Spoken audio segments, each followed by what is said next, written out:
Welcome, everyone. Thank you so much for joining us. This is our webinar, Why We Need Neurodiverse Environmentalists. My name is Sarah Coles, and I am the Executive Director of the Texas Children in Nature Network, and we are excited to have you with us today. We are recording our session today, so thank you for joining us. To save on bandwidth for all of our attendees and for a clean recording, we ask everyone to turn off their cameras and mute themselves during the presentation. I'll be monitoring the chat so you can share your questions there, and I'll share them with our presenters. Please remember to keep your comments in the chat kind. Yasmin Anderson is running tech for us today. Thank you so much. As I said, we're recording, and I'll share the recording in a follow-up email in the coming days. If you're uncomfortable with your name showing, you can change your name to anonymous and then private message Yasmin with your name for our attendance. Also, if your Zoom name doesn't match the name you registered with, please change your name or let Yasmin know. If you're in need of a certificate and we don't have your name, we will not be able to provide that certificate. And just a reminder, if you're needing a certificate, you will need to follow the directions in the email with this Zoom link. I'm going to go ahead and do our land acknowledgement. Texas Children in Nature Network is headquartered in Austin, and as such, I'm on the ancestral and unceded land of the Tonkawa, Comanche, and Sana people. Our ongoing colonial presence on Indigenous lands compels us to take action now to counteract the effects of colonization. The work we do through the Texas Children in Nature Network is one small step towards that effort. And then in just a moment, I'm going to put a few links in the chat about land acknowledgements and about those people groups. And I'd like to go ahead and welcome our speaker today. Lavanya Selvam Alli is a consultant with the Parents Climate Community, is a neurodiverse mom with obsessive compulsive disorder of a neurodiverse child, Autism Spectrum Disorder, and is working in the environmental advocacy space. Coming from a neurodiverse space, Lavanya has come to appreciate why her family tends to view the world a little more intensely than other people. Thank you so much for joining us today, and I'm going to turn it over to you. Thank you so much. I'm so excited to be presenting this webinar. I spoke with Sarah last year. We've been going back and forth on emails, and I introduced this topic to her because I'm writing a children's book with the same name. And so I'm very happy that I get to present to you all. To introduce myself, I'm Lavanya Selvam Alli. I'm a consultant with Parents Climate Community. Parents Climate Community is a 501c3 organization based here in Austin, Texas. Our mission is to encourage parents and caregivers to engage in doable, meaningful actions on climate change. The founder of Parents Climate Community is Eileen McGinnis. At the end of this webinar, if you have questions for me or for Eileen, please feel free to reach out to us, and we'll be happy to provide more information on our project. And I'll also be happy to send you the links for the studies that I'll be mentioning in this webinar. I'm going to be sharing my screen with you all now.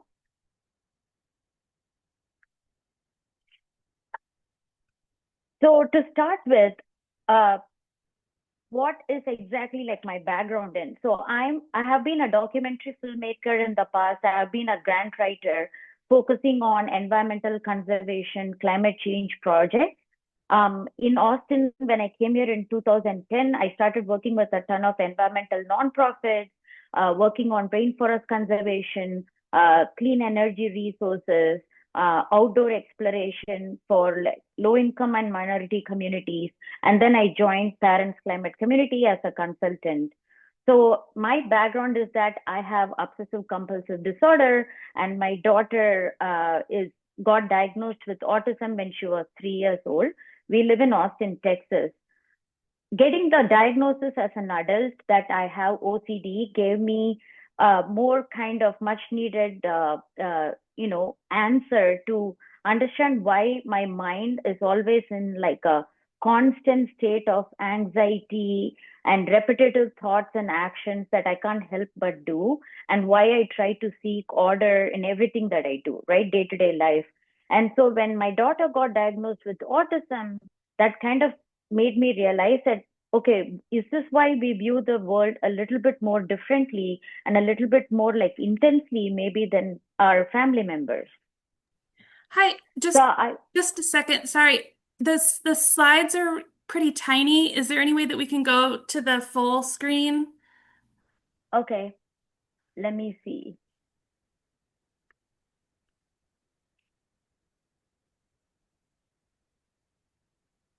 You might need to stop sharing and then Oh, and okay. not do the Hold dual on. screen, just do the one with the PowerPoint. Oh, okay, got it. Okay, perfect. There we go. Is Perfect. that better? Okay, Yes. perfect. Thank you, Sarah. So I want to first give a definition to what is like neurodiversity, right? We've been hearing the term more these days. I would say the last few years, especially, it's gained more traction among the general public.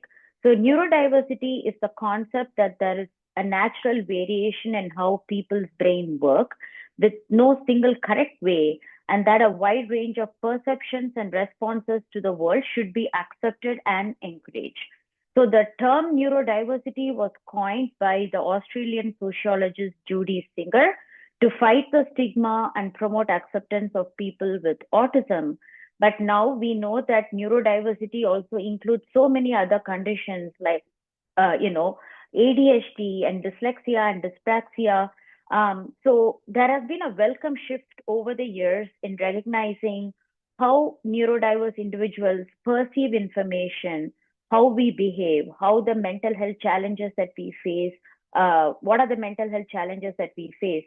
We still have a lot more progress, though, to be made in understanding neurological differences among race, income groups, frontline communities, and more. So there's a ton of work to be done, and there is research happening across the world at different universities and health centers.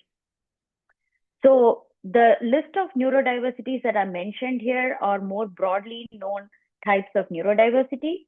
There continues to be more ongoing research into understanding what more types that are considered behavioral and mental disorders that can be categorized under these types of neurological differences.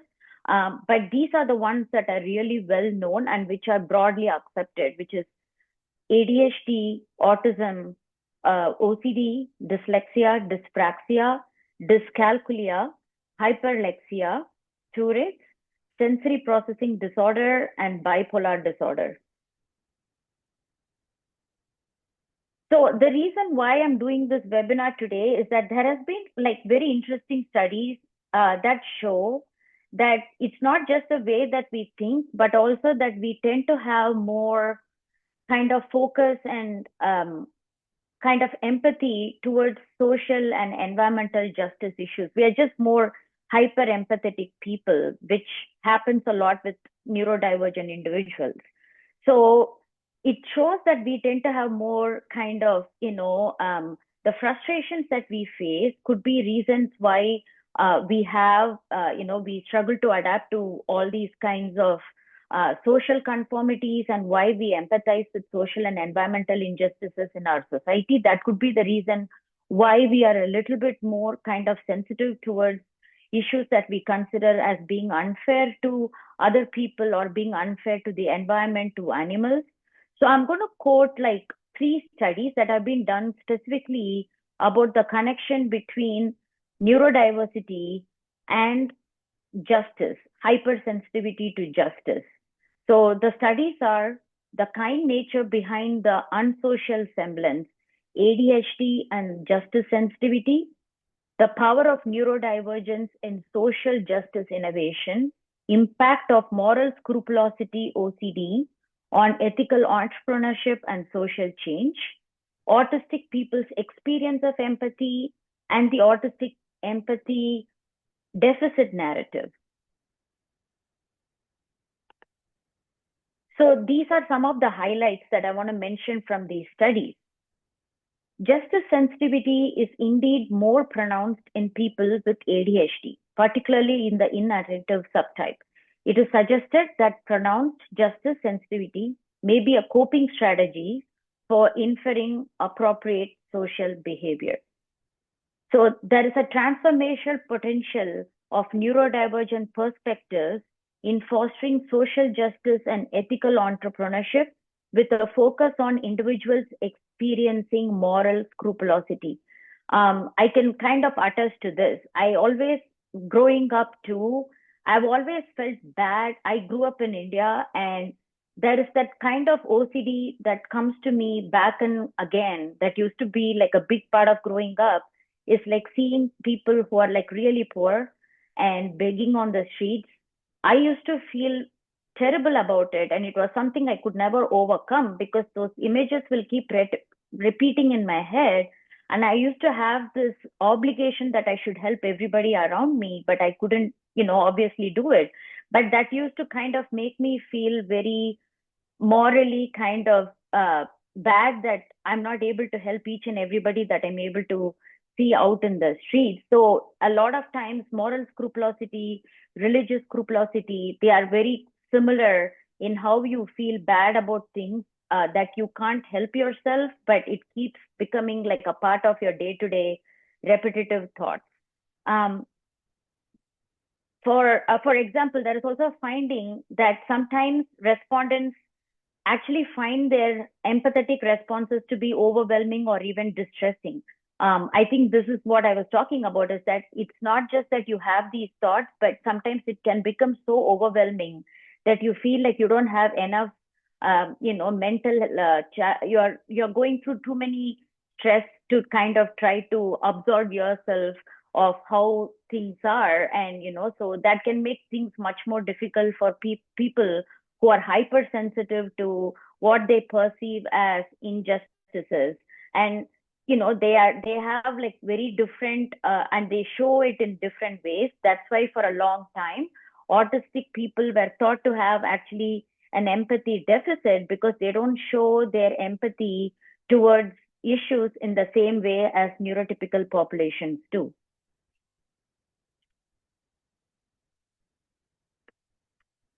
So these are some of the neurodivergent environmental advocates that we know, well-known advocates. I'm going to say that like the people on this list, the reason I have highlighted these specific people on this list is because they have not just like openly spoken about their neurodiversity, but they are also people who have come out and said that their neurodiversity is the reason that has helped them fuel their passion for environmental justice and the reason why they do what they do. So that's why I've like highlighted these people, because there is obviously so many neurodivergent individuals who are not obviously world famous or who are not like well known in like communities, who are now coming up on like lots of online forums and saying how they work in very niche environmental areas like microbiology or study of fungi, because they feel very passionate about it, and because having because they are neurodivergent, they find it easier to be in fields where they don't have to worry about social norms. They don't have to worry about interacting with too many people. They can kind of zone in and work at their own pace. So the names that I'm going to say are people who are obviously popular. It's Greta Thunberg, well-known climate activist. She has been diagnosed with both autism and OCD. Temple Grandin is an animal rights leader. She has been diagnosed with autism. Erin Brockovich, the environmental justice activist, diagnosed with dyslexia. Boyan Slat, the founder of Ocean Cleanup, has been diagnosed with ADHD. Khalicia Michel, a children's health activist, has been diagnosed with bipolar disorder. And Jamora Arroyo Jefferson, a young student out of Florida, she's a sustainability advocate, and she talks about her dyslexia and dyscalculia and how it really helps her kind of focus in on, environmental conservation and specifically sustainability. So why are we drawn to nature? The understanding that neurodivergent individuals, children, adults, find nature to be a solace in an overstimulating world is not new. We find nature, parks, trails, reserves to be healing because it just lets us be who we are. There is no one way to appreciate nature, right? Some of us may be drawn to rocks, some of us are drawn to trees, some are drawn to wildlife, And some like me, I'm like really focused on making sure wherever I go, there is like no leave no trace responsibilities, right? I'm always the one picking up trash and making sure nothing non-nature stuff is lying around. So why does nature help us? It fills our sensory cup. It helps with auditory input, sounds of birds, leaves, wind, water. It helps with our proprioceptive inputs, which is like our walking, climbing, sitting on rocks, tactile inputs, which is feeling different textures of leaves, stones, barks of trees, flowers, and more. So that's why now we are also seeing more accessible, equitable, and ADA compliant nature and birding trails for neurodivergent kids and adults, because more people who are involved in parks and recreation are realizing that it just doesn't attract like one kind of crowd, and just has how over the years there has been so many pathways created for people who are physically disabled and challenged to be able to access parks. There is now organizations have realized that they need to make the outdoors more accessible for neurodivergent individuals. And some of these organizations include like National Audubon Society, Birdability, Disabled Hikers. So there are a lot of organizations who are working on making sure that neurodivergent individuals have the same access to nature, and they have like the same pathways to be able to go outdoors and be able to be who they are. How nature benefits us. Numerous studies continue to show that the benefits of nature, access to outdoor stimulation, and how biophilic designs benefit neurodiverse populations. Nature-based therapies and interventions are becoming increasingly popular to support the needs of lots of neurodivergent kids, especially those with autism and ADHD. I want to highlight a few of the studies that explores the connection between nature and how it benefits our mental health. A deep, empathetic, wondrous connection, autistic adults' definition and experiences of nature connection. The importance of green space for mental health, sensory responsive environments, a qualitative study on perceived relationships between outdoor built environments and sensory sensitivities. Again, the highlights from these studies include the following. These are some of the quotes. Nature was not something they saw as separate from themselves or from humans more generally. And so connection to nature was not a simple unidirectional relationship nor a clear-cut binary. Acute physiological outcomes of time spent in green spaces have also been reported. Beyond green spaces functioning to promote pro-mental health behaviors, these environments have characteristics that can offer more positive experiences than the time spent in other environments.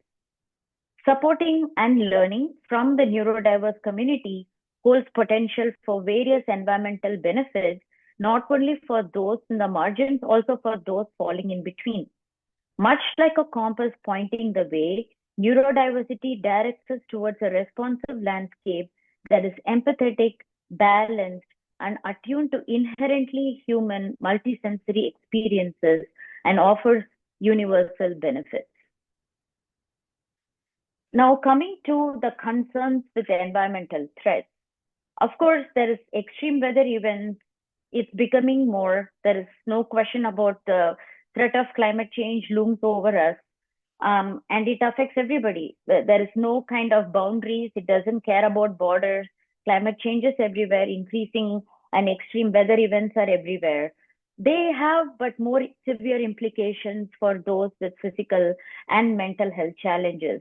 Obviously, for people with physically challenged people, being able to access safer grounds during like flooding risks is going to be much more difficult, or even to escape from a place where there's like a wildfire. Those are going to be really big concerns, and I can't even imagine the situation for people who are hard of thinking. I mean, who are hard of seeing, who are like legally blind. So there is a lot of concern for people who are like physically disabled. For mentally disabled people, the challenges are more about I can list some of the following: communication challenges, being unable to advocate for yourself and your family, disruption in your executive functioning and routine.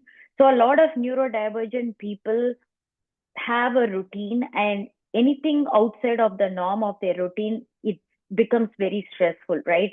So when you have no clear idea how to continue to function in an unfamiliar schedule or unfamiliar setting, it makes it much harder to be able to navigate those kinds of landscapes.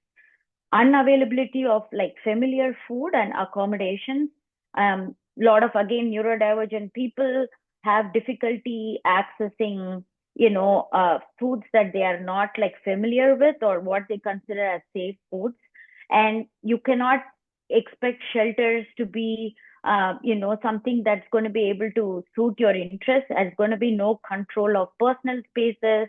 There's not going to be control of noises, which are like a big stimulant for a lot of kids on the spectrum, and your personal belongings. There is no idea of what's yours and what's people's, especially when you're in a very bad situation.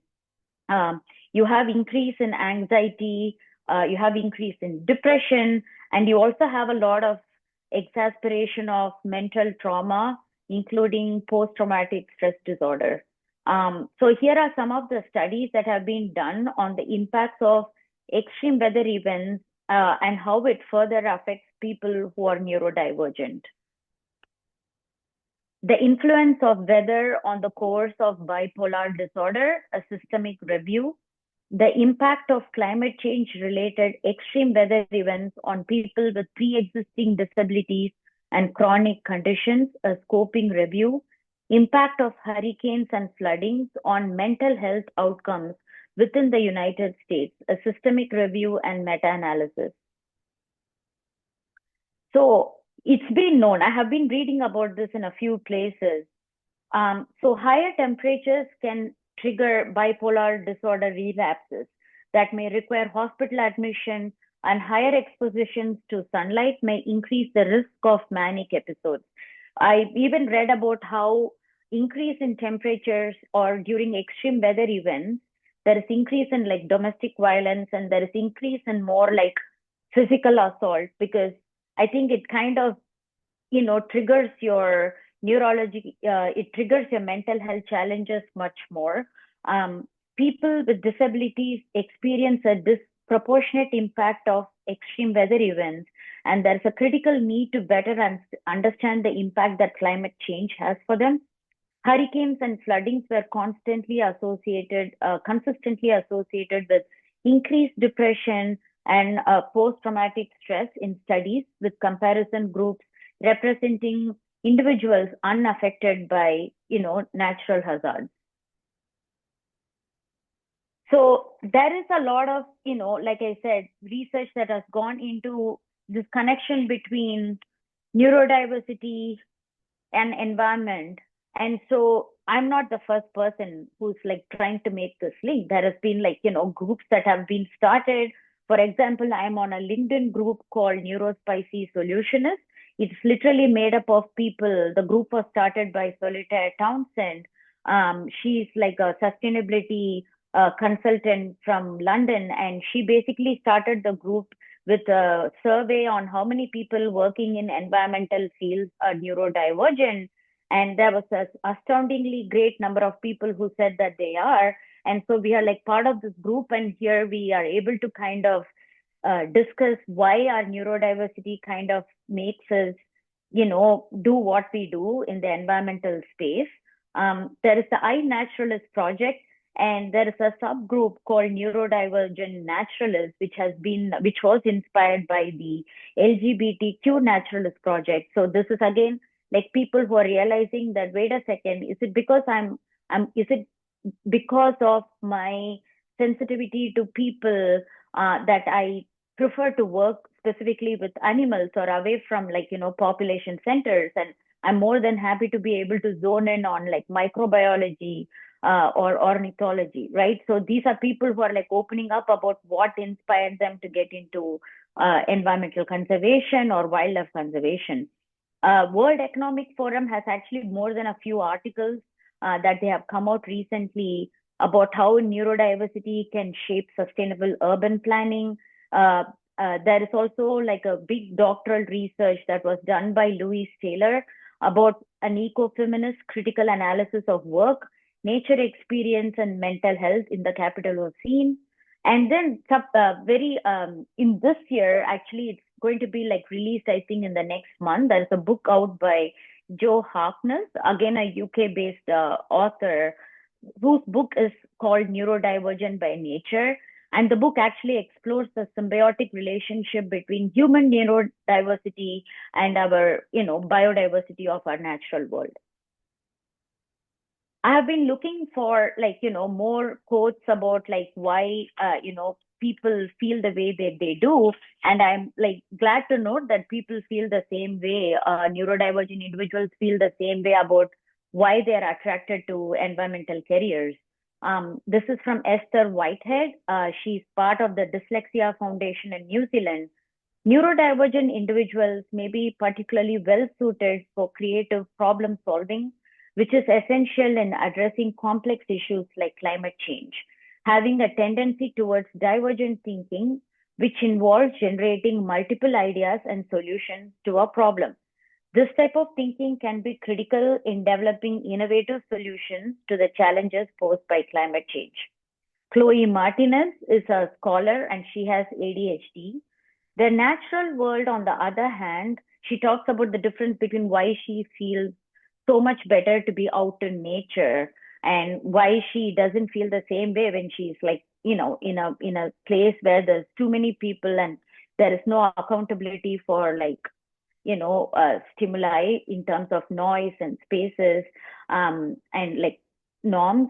The natural world can be a balm and a refuge for the neurodivergent, providing spaces in which the constant invisible work of fitting in and seeking accommodations is put on pause. It's no surprise that neurodivergence is more common in nature-related fields than in others. I'm quoting another person, Gil Mulro, a sustainability leader, again based out of UK. My experiences have taught me the importance of a solutions-based approach. Rather than allowing my challenges to define me, I harness them to drive innovative thinking. Working within the sustainability sector, I have learned to leverage my skills in gap analysis, forward planning and thinking, data review, and assessments. These are areas where neurodivergent individuals can truly excel, as we often possess a keen ability to identify patterns and make connections that others may overlook. This is taking a bit longer. There you go. So this is something that is the idea that I've been working on for the children's book on neurodiverse environmentalists. And I'm glad to note that I do have the confirmation from a fellow neurodivergent climate artist who has expressed interest in illustrating this book. I would like for this book to focus on how neurodiversity can be a superpower when it comes to helping conserve our natural world. So I want to kind of give an example of my personal story, right? How I have been able to channel my OCD for the application of zero waste principles. I'm part of the Environmental Stewardship Advisory Committee for the Austin Independent School District. The other member, Yasmin, who's also on the call with me, she's also a member of the committee. So last year, I was able to lead the efforts to audit and document zero waste protocols at school cafeterias across all AISC schools. I have this obsession with reducing waste and ensuring the proper diversion of landfill, recycling, and compost. So that's greatly like my kind of push towards this effort greatly helped us to have better communication tools. We figured out what are the signages missing and whether like all the schools are having the same information given to them. So we were able to find a lot of gaps between the different schools and even between like elementary schools, middle schools, and high schools. So now we have more information that informs us as to how we should approach this topic with the custodial staff across AISC. We've been in conversation with the leadership team members, And so, so that kind of is one way in which you can kind of channel your obsession or your compulsion towards wanting something to be done a certain way. You can turn it into something positive, right? Like instead of like saying that, okay, I have OCD, and letting it kind of be detrimental in terms of what I'm having a repetitive thoughts of. Like there's always a lot of concerns right now. There is like the question of like, how autism is being portrayed. There is concern about like school shootings. There is just so many things that are like really hard for as a parent to control. And so I realized that I'm going to have to kind of use my OCD behavior traits and my the way I think, to kind of channel it towards something that's going to benefit more people, and also like take me away from a place of constant stress and anxiety. So here are some of the examples that I'll be talking about in the book that I hope to publish this year or next year. Um, so if you have OCD, you pay more attention to details. You like really, really zone in on specific details. So you can become a sustainability expert, which helps with zero waste living. If you're autistic, your superpower is pattern recognition. And so, one of the best work that would be is like being a climate scientist, because then you can help in coming up with better climate change solutions. If you have ADHD, your superpower is multitasking. So you can be an excellent field ecologist and provide like foundational data for understanding our natural world.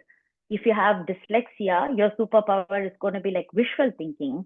So you can be an excellent urban planner and help create more thoughtful and equitable, cities and development communities.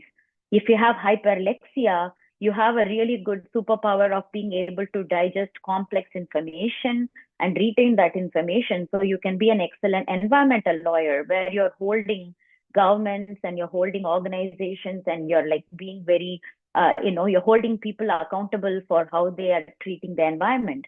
So these are like some of the ways in which you can, channel your neurodiversity towards something that can benefit the environment and your communities. And I think, that is kind of like why I'm doing this webinar. And, that is something that has really, I'm passionate about.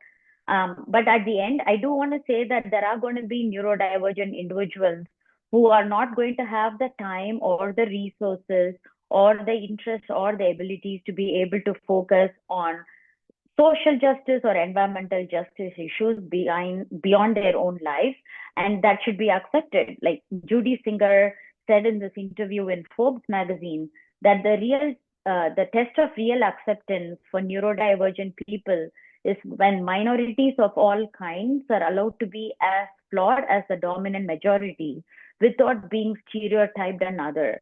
By definition, we all have our strengths and weaknesses, and that we should accept us for who we are. What I would like for those who attended this webinar to take away is that if you can and you do have the ability and the resources and the time, to think about channeling your own neurodiversity for something that is beyond yourself, for the greater good, for our communities, for our environment, for our natural world. So that's kind of my hope with this webinar that I did today. And this is the contact information for Sarah Coles, for myself, and for Eileen McGuinness. You can learn more about our work at www.parentsclimatecommunity.org. Thank you so much. Great.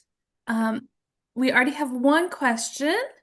I'll start with a comment from Cynthia. She says, I think the term neurodiversity and related is much preferable to other labels.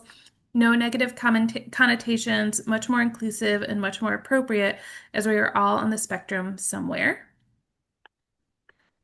And then she also has a question of, will these slides be available after the webinar?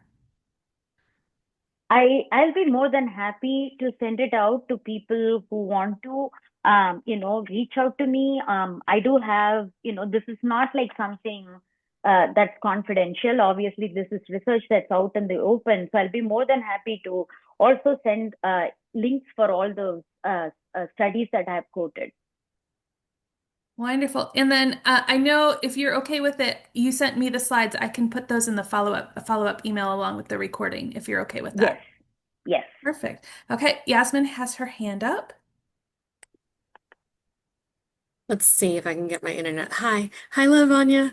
Hi, Good to see Yasmin. you. I don't have a question. I just wanted to say, as an adult with ADHD, I love this webinar, and I really appreciate you turning our differences into like superpowers. I also am raising a daughter that has ADHD, dyslexia, and dysgraphia. And I learned from a very, like, from parenting her from a very young age, like when she was a toddler, that getting her outside always made things better. And then with her education, being able to get her into project-based learning, and specifically around social justice, environmental justice issues, super passionate about those. And she's been super successful in school because I've been able to advocate for her. And then lastly, the piece about sensitivity, I think is so important, and it's often not talked about. Those of us, not, I can't speak for everyone, but for myself and for my child, we are highly sensitive. So, like you were saying, how you were growing up in India and seeing people who were Yes, experiencing like hunger. Um, we've had a few times in raising my 14-year-old now that just she goes back to a memory from when she was 4 of seeing right. a dog on the street and like just those moments. So yeah, just all wanted to say I'm looking forward to your book and that I'm really, really thankful that you held this webinar. Appreciate you. Thank you so much, Yasmin, for those kind words. And I don't have ADHD, but I think my daughter might be considered ADHD as well. We are undergoing testing for her, and it is something that I realized that anytime I take her out into like a space that's just like nature walks and trails, she's more calmer. And she prefers, low stimuli in terms of not having to worry about people and like what you call as like people chattering, asking questions. She is able to concentrate better. She does Yeah. much better in her communication. So a lot of her, personally, a lot of her growth came from us practicing occupational therapy also in outdoor parks and open spaces like speech and occupational therapy along with her ABA therapy. All of these therapies that were instrumental in her early learning years were like really, really good in terms of how where she is today. Yeah, thank you. Mandy, I see your hand, but I've got a question from Eileen, and then I will go to you. Eileen in the chat says, great talk. I learned so much. I'm curious, for those of us supporting parents or guardians with neurodiverse children or working with neurodiverse kids in the classroom, what are some ways we can scaffold their interest in climate and environmental justice? How can we help them find a healthy balance? Yeah, that's a really good question, and one that, I've been thinking about, and I've had this discussion with Eileen too, is like, how do we get like, do we provide more resources? That one of the things that we've been talking about is like, do we provide these resources on our website, or do we take this message to schools as part of our outreach within AISD, ESAC committee? So, that is something that I do think that social media can be very important as well. I do know there are a lot of specific neurodivergent parenting platforms where the parents themselves are neurodivergent, and they talk about how techniques in which they help their kids and how to kind of advocate for your kids in school settings and outdoor settings. So I think there's different ways in which we can provide those resources to people. And I think the more we are able to talk about it and the more we are able to interact with people in spaces beyond just webinars, like going beyond that, like interpersonal workshops will be very useful. Great. Mandy? Hi. So I love this. I'm a family of four neurodivergent individuals, me included, and I have been an environmentalist my whole life. And I'm actually working on a program, as well as hopefully gathering research from the program of getting neurodivergent kids outside to not only develop their better connection to nature, but how it helps them emotionally regulate. But I'm also throwing a social component in there where I'm going to be doing it group based so that we can get outside the walls and have conversations in the natural world. Um, and so that's kind of where I'm coming from, and it's exciting. I really am very thankful for the research that you did provide, and I actually wrote everything down as fast as I could. Um, I was wondering, do you know of any long-term studies that are happening or are in the works for studying just what the impact that nature has on neurodivergence from childhood on? There is a study that documented environmental impacts on uh, adults with autism. I think they documented before COVID happened, like between 2009 to 2019. I can send you the link for that. Like if you reach out to me, I'll be more than happy to share that with you, because there are like few long-term studies. Like because it's amazing, right? There's actually a lot more work that has happened in UK. Yes, Somehow, yes. right? Like there has been a lot more extrapolation on this issue and people talking about it more openly. So it's surprising that it's taken us a little bit longer for us to kind of start talking about it. But I do think that now you're going to definitely see an increase in more studies of that sort, because people are like realizing neurodiversity is really something that you can channel towards more productivity in workspaces, right?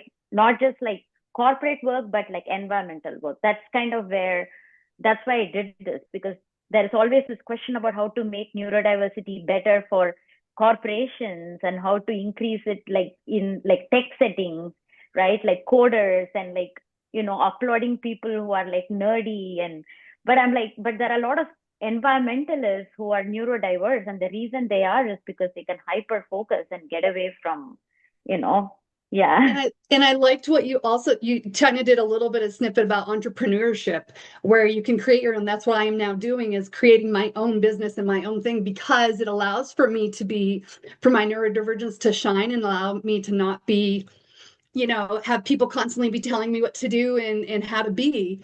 Is I can now be what I need to be and what I am. So I really like that. Yeah, I'm hoping we see a lot more research and a lot more programs pushing for this. Pushing for this and also understanding how empathy works from our perspective. We may not show it the same way, but Yep. that's the whole point, is like we are empathetic and you can turn it into something positive.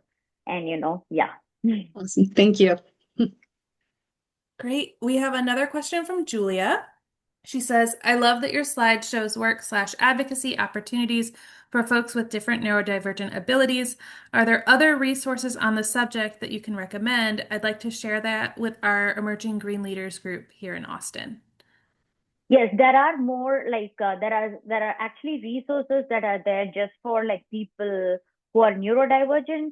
So I know that there is one called Mentra, that is meant just for neurodivergent folks to find like career opportunities. But there aren't that many, at least in the US, that there are for people who are neurodivergent and they are trying to get into like more green careers. But I can definitely like reach out to you. I mean, you can reach out to me and I will send you the link for the resources that I have. There is also this group called Diverse Sustainability Initiative, which is based out of UK. They do a lot with trying to bring all kinds of diversity resources for people looking to like go in sustainable career pathways, and they're looking at like neurodivergent perspectives a lot. So you can definitely reach out to me. I'll make sure to send you the resources. Yes. Thank you so much. I don't see any more questions in the chat right now. I'm going to give you all a minute if you'd like to raise your hand and ask a question. We certainly still have time. I will say if you could take a moment to fill out our evaluation, that would be great. That helps us share how the presentation went with our speakers and then also hear from you about what sorts of things you're looking for, just like this webinar. And so thank you so much for that. And then, I also want to say that please feel free to reach out both to me and to Eileen. I know that this webinar was focused on neurodiversity, but Eileen is like the founder of Parents Climate Community, and that's why I'm able to do this webinar because I'm a consultant with this organization, and we have been making a lot of impact in Central Austin. So I would love for you also to reach out to Eileen to kind of, if you would like to learn more about our nonprofit or to like partner with us in Texas. and we've got a minute, Eileen, if this is no pressure, but if you would like to share a bit more about Parents Climate Community, that would be great. Sure, happy to do that. Thanks for the invitation, Sarah. And I'll put my email address in the chat in a minute. So hi y'all, Eileen McGinnis. I'm the founder and board chair of the Parents Climate Community. We are a local Austin nonprofit connecting families with doable climate action. We focus a lot right now on clean energy advocacy, transportation reform, and also I think as important and kind of woven into everything is climate and mental health support. We're increasingly realizing that caregivers themselves, as well as families, kind of really need to have spaces where we can process our emotional responses to climate, and that's going to help us be kind of stronger advocates for change and help support our kids' resilience in a time of climate change. So yes, happy. And this is an amazing talk. I will say that Lavanya is really bringing just so much kind of research and expertise in this area. And I think this is something that we're really interested in thinking about going forward as an organization. Like, how can we do more to serve neurodiverse families specifically in Austin? So yeah, I'll put my email in the chat, and I'd really love y'all's thoughts about that, about kind of what's needed, what would you like to see to support your own family. Thanks again for giving me a moment. Certainly. Thank you so much. Um, any other questions out there?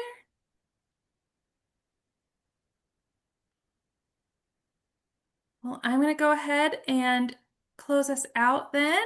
Thank you so much, Lavanya, for a great presentation. Really appreciate it. Thank you. Y'all will probably be getting on Monday or Tuesday next week an email with the link to the recording, and I'll be sure to add the slides in there as well. And then just a couple of announcements of our upcoming things. Our next webinar will be this Saturday. It's with the National Wildlife Federation, and it's Eco Schools US, Local Action for National Impact. And the registration link is there. And then our summit is December 3rd through 5th. And we are excited about our upcoming summit, and registration is open. If you have any questions about the summit or about the webinar, please feel free to email me. And thank you so much, everyone. Have a wonderful afternoon. Thank you so much.